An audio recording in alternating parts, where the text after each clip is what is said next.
special Friday the 13th show planned for you guys. Make sure to stay tuned.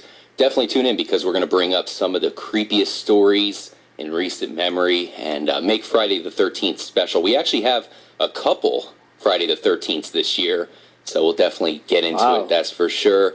We have our top 10 list. I'm sure our top 10 list on Friday's episode will delve into some creepy movies, something like that. But tonight, we're going to be breaking down the top 10 badass movie quotes. Yes. So that's going to be pretty hilarious. Who was this according to? Do you remember, RJ? Geez, it was like Wiener something or other. It's a YouTube page. We'll give him a shout out when we get there. Sure, it wasn't Wiener? Pronounced what is Wiener? it? Wiener's top 10? Wiener Schnitzel. It could be. Yeah, I think that's a...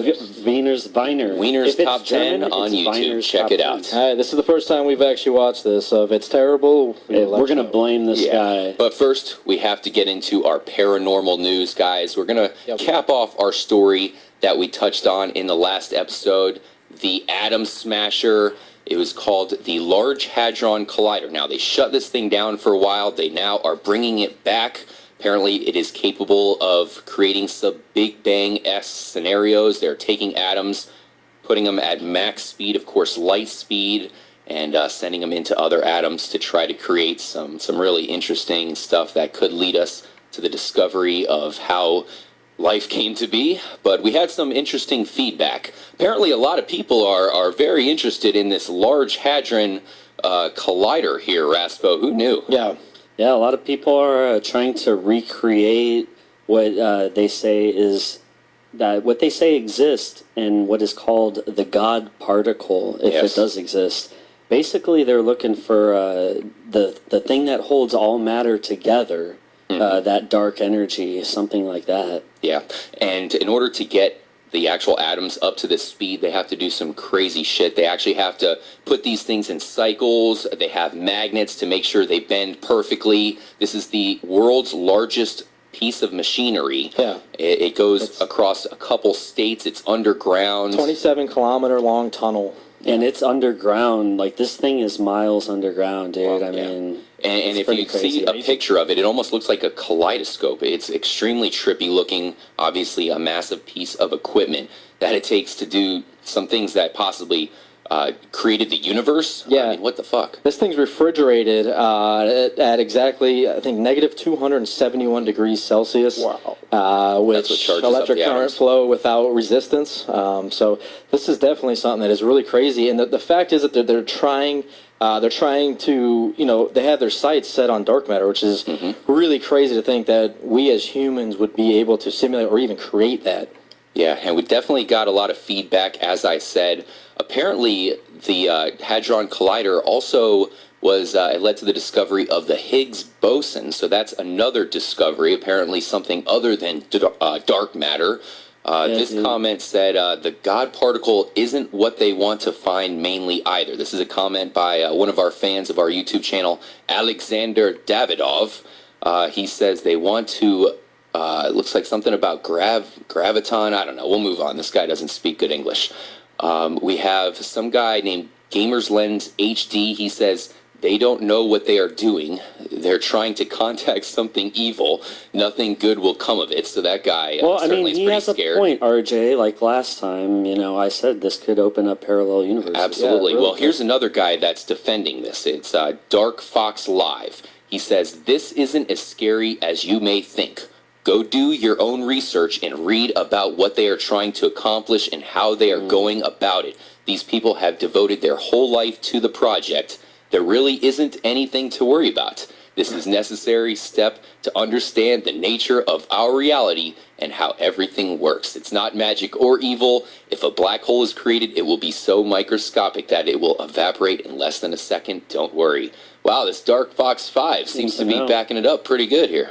Seems to know a lot, man. I don't know. Yeah, I mean... He could be right, but this is all untested and uncharted waters, man. Yeah, here's another comment by Sing My Heart Joe. He says, they found the Higgs boson last time they used the Hadron Collider, so they are getting results. What scares me that you guys haven't spoken about is that this time they're actually trying to speed it up and smash these particles at even faster speeds, and they don't know what's going to happen. And this guy wrote, geez, it's like a whole book on what the hell's going to happen here. What do you think, K-Mac? I mean, Now, what I've been hearing from a lot of scientists, stuff I've been reading here, is that it could produce mini black holes, but they're not anything like we're thinking of that we're all going to get sucked into it and destroy everything. That's good.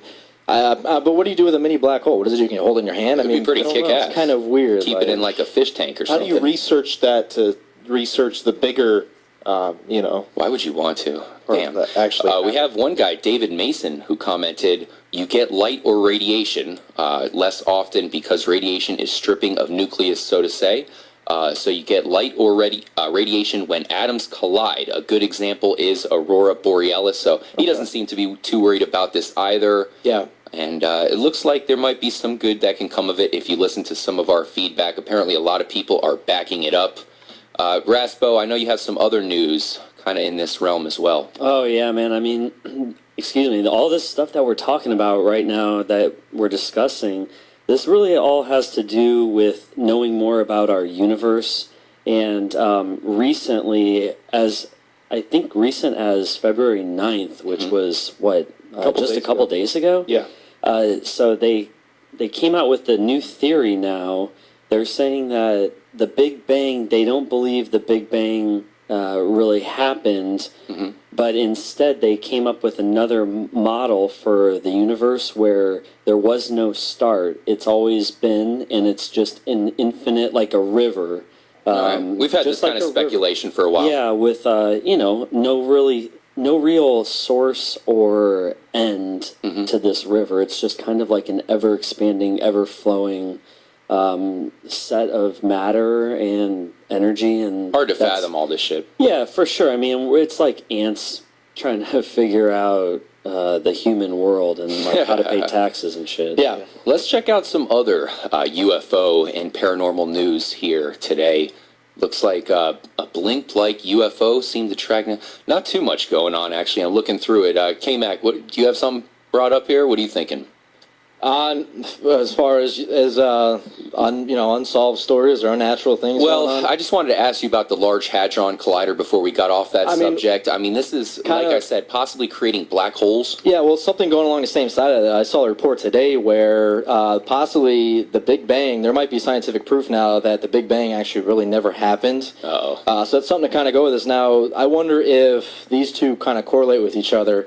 If the super hadron can create something to show that, yes, there was a Big Bang that really, help us prove to why all this stuff was created. And we definitely have to look more into this story. When it comes to how life was created, we can get really deep with that because you have religious tones. I mean, it seems like the Earth isn't really as old as far as, what we can look back to after Christ's death and all that. It's not that old. Everything seems like it's been around here forever as far as human life, but it's really not as old as it seems. We'll be delving into that definitely at a future date. Yeah, it's crazy. For sure. It's crazy how technology's getting now. I saw another report today where there's robot pets now. They have like dogs and cats. Pets, not necessarily paranormal, but maybe it could become something. Not paranormal, but it could be. Yeah, AI. A spirit could enter the RoboPet. Artificial intelligence. All of a sudden, you got Cujo. These dogs are taught to act a certain way. I mean, they act just like a dog. I guess like their thing is like they're really stable. They show a guy kicking it for some reason. I don't get that, but this thing looks like kind of like a machine dog. It kind of moves around. Apparently, it's supposed to act just like them. They're trying to help use these, of course, in the military as some type of quick ground, maybe test to see where there's bombs at or something like that. Dog. Don't worry if it blows up, who cares? Exactly, or even to help train other dogs as well. That would be a good canine unit as well. You wouldn't want to get bit by a robot dog, that's for sure. So definitely a lot good could come out of robotic dogs. You don't have to, or robotic pets in general. You don't have to bathe them. I'm guessing you don't have to feed them, maybe an oil check or whatever. You don't have to do a thing. I mean, it'd be kind of, I don't know, that's weird. I don't think I'd ever have a pet robot. I mean, the whole point of having a pet is to have another life, another being there that's, why would you want a robot as a pet? It's like iRobot. I mean, you can get the vacuum model. Here's the thing. It could actually be productive. Yeah, okay. How about having a dog that doubles as a trash compactor or something, It kind of shredder. it just kind of follows you around, and anything you drop on the ground, I automatically scoops up. Here, boy, vacuum this up. Voice command. Brings getting the newspaper to a whole new level. You can actually read the newspaper off your dog if it had an LED screen and all that. Let's get back into the paranormal news, guys. Let's see what we have. It looks like a blimp-like UFO seemed to track a New Mexico witness. I actually spent a lot of time in New Mexico. That's one of the mecca for UFO activities in the U.S. And it looks like a witness was actually followed by a UFO, in this case, along I-10 near a city called Deming. He reported a blimp-like UFO with no wings or propellers. Ooh. Definitely sounds like a drone or something like that. And the witness was headed to Tucson over there in Arizona when it was first seen about 8:06 a.m. In the sky about half of a mile south of the freeway. He saw the side view of a blimp-like object in the air in front and just a bit below the top of the first hill on the Deming side. So he wasn't too far away. He said the object moved above the hill and to the other side and almost seemed to track with us for about 29 minutes. That's a long time. To me, it sounds like a drone, just because I've seen some drones that sound a lot like this. And in New Mexico, that's open skies you can see for miles. But RJ, you're talking about a blimp. I mean, this is a blimp-like? That's a lot bigger UFO. Than a typical drone, I think. So we don't have any visual evidence, so I really can't. I mean, I'm when just you have saying, something in the 29 air, minutes. I mean, unless this guy is kind of crazy. I feel this could be a real deal, man. We got the big, so it's going slow, he's saying, like a blimp. I was following him. That's definitely creepy. And another reason why I wanted to bring this one up is because I've seen some things that look very similar, and I was wondering if it was a UFO. And then as it got closer, I noticed that it was just like a balloon or something that somebody dropped. I think that's what a lot of times these things are, people, because I've seen some videos before, and there's a bunch of them on YouTube where it looks like a bunch of floating things, and people are like, oh, I think it's a UFO, look how slow it's moving, but it actually looks like, I forget what they're called, you put the fire in them, they go up, they're like bags. The Chinese lamps. I actually wanted to ask you about that, because that's one of the things that are commonly spotted these days and confused for a UFO. Yeah. Now, you've seen them in person.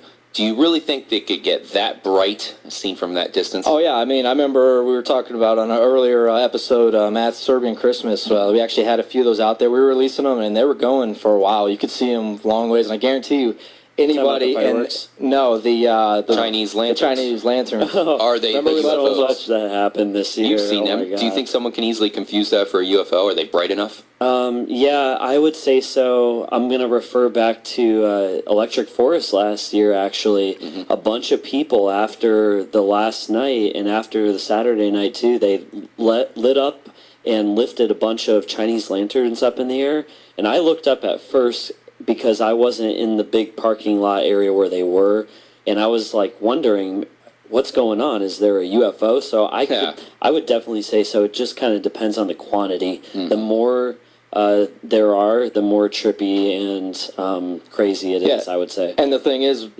according on wind patterns, it could look like these things are moving sideways, and all of a sudden they go up. So they could look like they have kind of a weird pattern that they're moving in. Yeah. And make sure to join up with us Friday night, Friday the 13th. As I said, we're really going to delve into some paranormal stuff that night. Definitely have to save some of these stories for Friday the 13th, that's for sure.